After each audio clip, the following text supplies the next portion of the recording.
Just one more. Sure. I know I learned about M1, 2, and 3. Now, what happens after that? Now, when we go into grade first standard, second standard, so what is M1, M2, M3? What is that equivalent to in the real schooling structure? I don't know if you understood what I'm asking. What is from M1, M2, and M3? So my confusion is a lot of people put their kids in stepping stone, then they go to kindergarten to first standard, and there's a route to your school.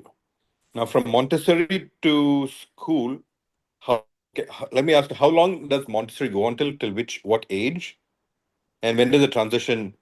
Yeah. Hi, Mr. Joseph, is that it? So, Yes. let's just say, let's translate Montessori M1, M2, M3 to in traditional means so that we understand where our journey is going. So, you would call M1 nursery, M2 lower KG, and M3 upper KG. So, I'm speaking in the traditional way. Right. Now, post that what? Once your child is M3, your child is usually 5 plus or 6. Depending on the state rules, your child is qualified for class 1. Okay. And your child is in a Montessori environment, I can proudly say your child is almost ready for class 2 actually, because they learn so very much. So, whether your child goes into a traditional school, if that's your choice, your child is prepared. And if your child chooses, they can continue elementary Montessori, which is which might happen soon for you, and it'll just be there, just waiting for your child. And elementary Montessori is beautiful. It's transits the child from pre-primary into Montessori elementary in a beautiful way, and they continue their journey in the Montessori way. However, I don't say that your child is not ready for traditional school. They can adapt themselves anyway. We prepare your child accordingly. So, as a parent, when your child is in M3 and they're completing their cycle with us, please inform the school as to whether you're going the elementary way or you're going the traditional way, and the child and the school will continue to support your child's learning either way. So the child is ready for school and for grade 1. I'm hoping that answers your question. Yeah, yeah. No. So I got a layman's comparison to Yes, what. yes. I just spoke in a traditional way to help you understand. Yes, I yes. completely understand Montessori is like doctor's jargon. So I just simplified that for you. Thank you. You're most welcome. Thank you, Alina. Vinod, you have a question?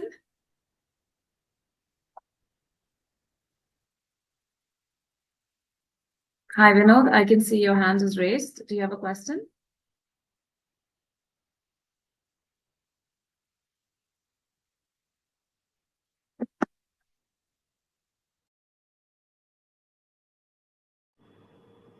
Hello? Yeah. Can you hear me? So we spoke a lot about kids and the freedom, but in a classroom, so how do you have a balance between the freedom to children and a structure?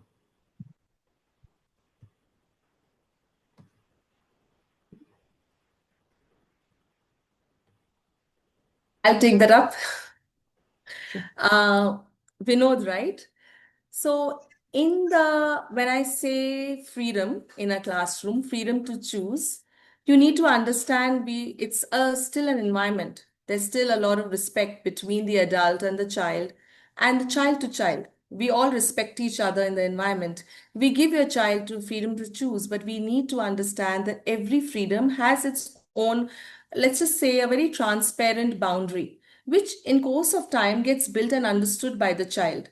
So, like suppose like you also know that M1s to M3s are in the same environment.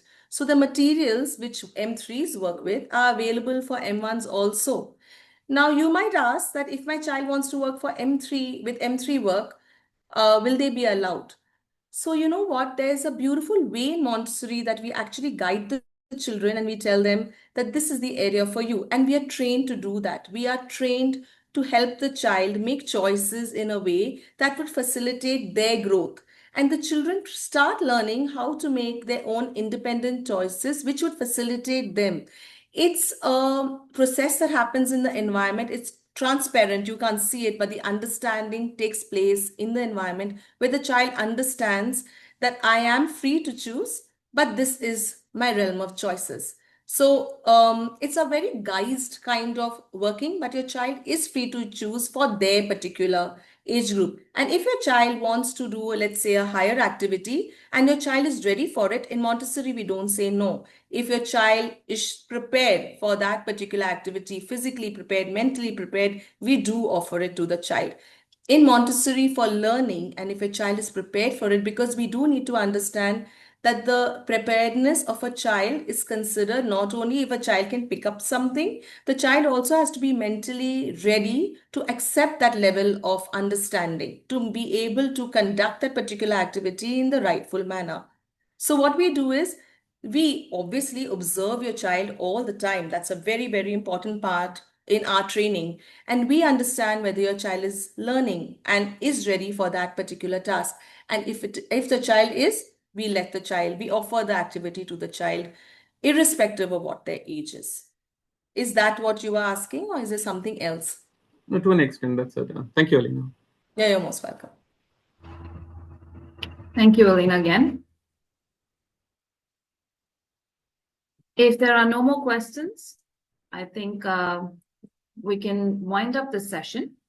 If you have more questions, you can feel free to reach out to us on our email, which is akshamontessori@gmail.com, or call us on our official number, which is 9950 If you wish to schedule a meeting to talk to us in person, you can definitely contact us via email or the phone, and we will get back to you as early as possible. Thank you, dear parents, for this wonderful time. We are so happy that we could have you join us despite your busy schedules. Whether you're new to our school community or a returning family, your presence here is incredibly important. I also would like to take this opportunity to thank Ms. Surya and Swati for arranging this parent orientation. And Ms. Alina, thank you so much for taking time out to be present here today. We will now end this meeting, and we wish you a wonderful weekend ahead.